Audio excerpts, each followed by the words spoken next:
Bueno, y volvemos con Pablo Sigismondi, seguimos con Pablo Sigismondi. La verdad, yo quiero que valore esto, digamos, el esfuerzo que ha hecho Pablo para venir, el esfuerzo que hemos hecho nosotros para convencerlo de que esté acá, porque realmente, capaz que exagero, pero son héroes, ¿no? Es fácil ser periodista de estudio, decir lo que a uno le parece, agarrar el periodismo como un hobby o como un juego, pero lo que hace Pablo de jugarse el pellejo realmente para contar lo que otros no cuentan, bueno, lo hacen pocos, así que gracias. No, gracias a ustedes por... gracias a vos, Mariano, y a todo el programa. Lo que contás es la destrucción total. ¿Viste escenas, digamos, de acciones bélicas? Sí. ¿En el momento lo viste? En el momento, efectivamente. ¿Dónde? Sí. ¿En Homs? En Homs y cerca en el camino que va desde Damasco, desde Zaendaya hacia Homs. Y también en las afueras de Damasco al sur, en la zona que va hacia Sueida, ataques, digamos, aéreos y ataques de todo lo que tiene que ver con lo militar, ¿no? Bueno, y esos ataques dejan esto que va a ver usted en una filmación exclusiva de Pablo Sigismondi.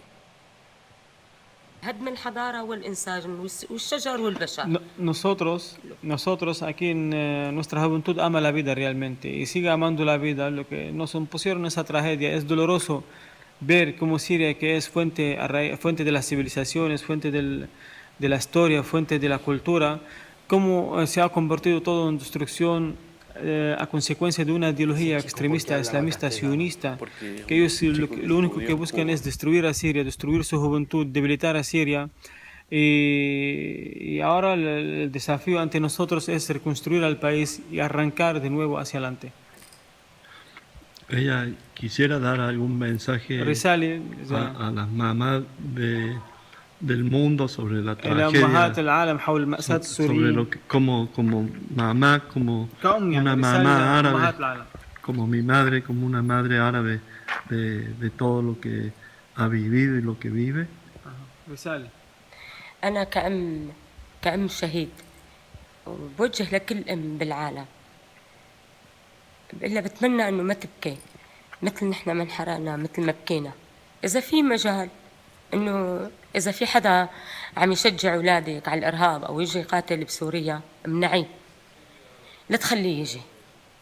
وللأم يلي عندها شباب وأولاد هذا الفكر الإرهابي هو عم يتعشش وعم يتغلغل بكل مكان، ما بيعرف لا الأجنبي ولا العربي ولا السوري من أي مكان. الحياة حلوة كتير ونحن خلقنا لحتى نعيش. الله سبحانه وتعالى للحياة بغض النظر عن المدى. فهذا شباب لازم يعيش. حرام هو هذا الشاب بسوريا وفي بفرنسا وفي بهولندا وفي بألمانيا وفي بأمريكا ماتوا، شو ذنبون؟ للأمهات رسالة، إذا عندك ابن حرص عليه وخبيه برموش عيونك وعلميه إنه الحياة حلوة وإنه الله لكل الناس ما بينحصر عند حدا. Dice ella de que la vida es bonita aunque tenga muchos dolores y aunque Dios nos crió para vivir, para seguir viviendo y no para morirnos, ¿no? Hay muchos jóvenes como mis hijos en otros países del mundo que viven ahora, ¿me entiendes? Mi hijo murió combatiendo al terrorismo que podía afectar a esos países y en realidad protegió a sus hijos. Mi mensaje a las madres del mundo es que enseñen a sus hijos y que impidan que sus hijos vengan acá a Siria para matar a los sirios y que deben enseñar a sus hijos una ideología laica, secular, que ama la vida y no ama la muerte. Porque la vida es bonita sea lo que sea, tenga lo que tenga.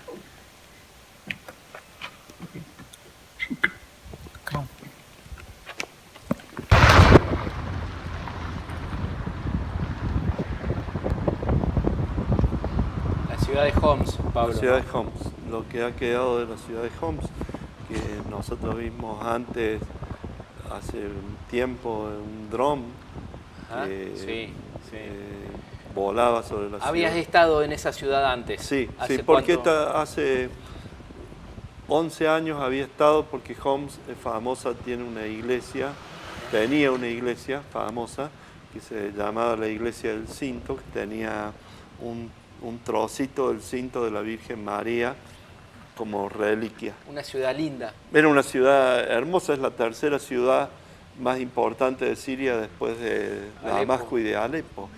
Es decir, prácticamente, bueno, la imagen lo dice todo. Uno se pregunta, ¿dónde está?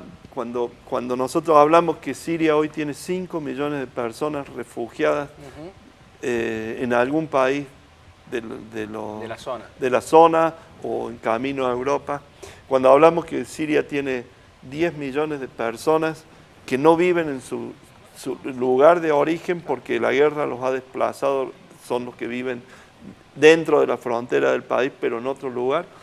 Viendo esas imágenes nos damos cuenta a dónde pueden estar, de dónde viene tanta cantidad. Claro. Una ciudad reducida a escombros, a una montaña de escombros, una ciudad que tenía 1 millón de habitantes, imaginemos casi Córdoba. Imagínese usted que está viendo este programa, exactamente, Córdoba. que es usted. Porque a veces, incluso mentalmente, para tranquilizar la conciencia, ¿no? Gustavo o Pate, los que estamos acá, siempre pensamos que estas tragedias pasan lejos o a gente muy distinta, ¿no? Ah, son pobres, son estos, son... Esa gente era de clase media, vivía bien. Ustedes pueden ver incluso la mamá, la vestimenta que tiene, la señora es como cualquier con la señora ceja pintadita, ¿no? Cualquier mamá, cualquier mujer dentro de nuestra propia sociedad, su vestido, su preparación. Siria tiene un 10% de la población, es graduada universitaria, tiene un altísimo nivel tecnológico, científico, tiene un altísimo desarrollo político que no se daba en otras sociedades del mundo árabe, justamente porque el partido Ba'ath, el Partido Socialista Árabe, había logrado las bases de un Estado laico. Esa es la infamia de los periodistas que siguen haciendo el caldo de cultivo a estas barbaridades, porque si quieren hablar de satrapía, empiecen a hablar de Arabia Saudita. Por Qatar, por todos los países Marruecos. del Golfo. Los del Golfo. Y fíjate otra cosa, Mariano, que es muy interesante. También en la desinformación que nosotros recibimos permanentemente, en el bombardeo mediático, que dicho sea de paso, como comentamos en el reportaje cuando me llamaste, que una vez más te agradezco, ¿qué sucede? Los mismos medios que transmiten la información pertenecen a los que están haciendo la guerra. Y fíjate qué interesante, porque Siria no es un ejército que lucha contra una opresión, porque esto también se pone en el mismo nivel al gobierno de Siria legítimo, que me guste o no es legítimo, y es el gobierno que tenía el país, con grupos terroristas armados, financiados, llegados de todas partes del mundo, porque además la guerra civil en Siria fue preparada con mucho tiempo de anticipación. En el 2011 explotó, pero esto ya venía 4 o 5 años antes, haciéndose el caldo de cultivo, especialmente con el wahabismo, que es el que aporta la ideología, con la financiación de Qatar y de Arabia Saudita y con las armas que vende Occidente. Lo último que nos están diciendo, Pablo, los medios, incluso acá en Córdoba, incluso en los diarios de Argentina, es que el gobierno de Damasco y Rusia están bombardeando y matando civiles en Alepo. Bueno, esto es parte también de la misma campaña. Y no hay que olvidar, cuando uno dice, vos comentás, ahora me acordé de esto, uno dice, ¿por qué no se ataca a Arabia Saudita o por qué no se va de frente a Arabia Saudita? ¿Tenés idea cuántos activos tiene Arabia Saudita solamente en la economía norteamericana? Claro.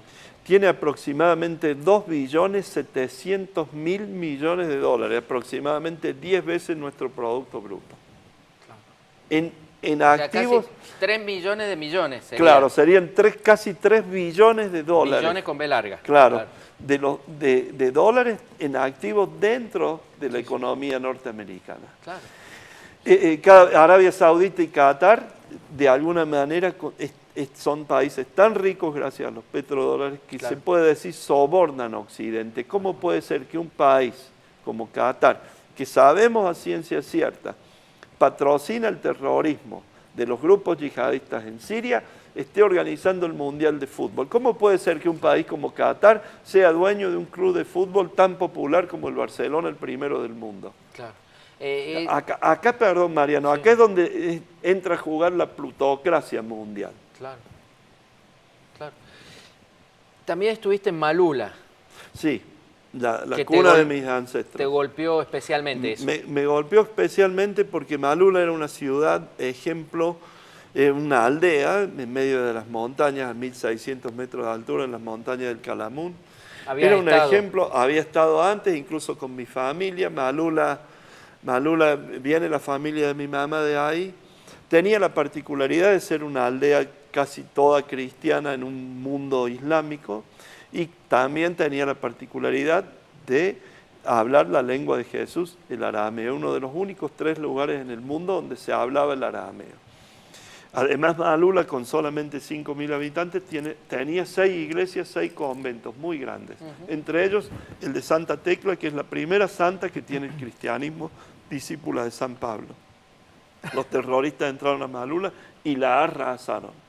Quemaron las iglesias, robaron los íconos, destruyeron íconos de más de 1000 años, destruyeron elementos religiosos de un valor incalculable desde el punto de vista no solamente teológico, sino por el valor artístico que tenía.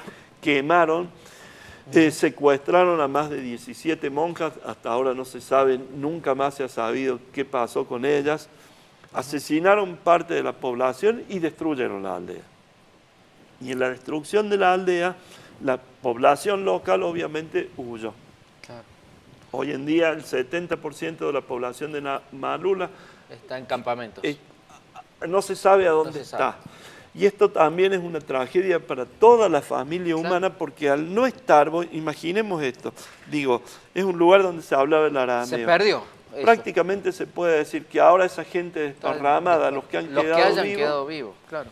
Los que hayan quedado vivos, probablemente el arameo como lengua que ahí estaba aglutinada en un único espacio geográfico, probablemente corra un enorme riesgo de perder casi la fuente principal que tenía. Con lo cual, la tragedia, porque hay que entender que este grupo, claro, toda esta guerra cavernaria que sufre Siria es destruir memoria, claro, es destruir culturas. Además de la destrucción física de las personas, sociedades enteras. Es prácticamente, es muy difícil, es un genocidio completo, pero además es un genocidio hecho en la cuna de la humanidad, porque tanto Siria e Irak, donde está el Daesh, el Estado Islámico, son la Mesopotamia antigua, es decir, son el lugar donde pasamos de la prehistoria a la historia, ¿no? Pablo, además de la bronca y la impotencia, ¿sentiste miedo?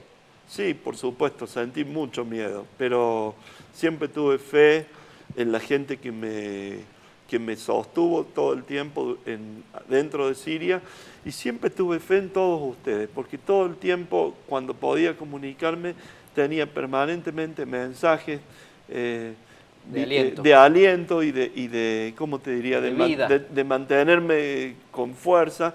Y eso, aunque no lo crean, cuando uno está lejos en una situación tan dolorosa, porque sobre todo es dolorosa, porque en definitiva, Mariano, yo soy un privilegiado.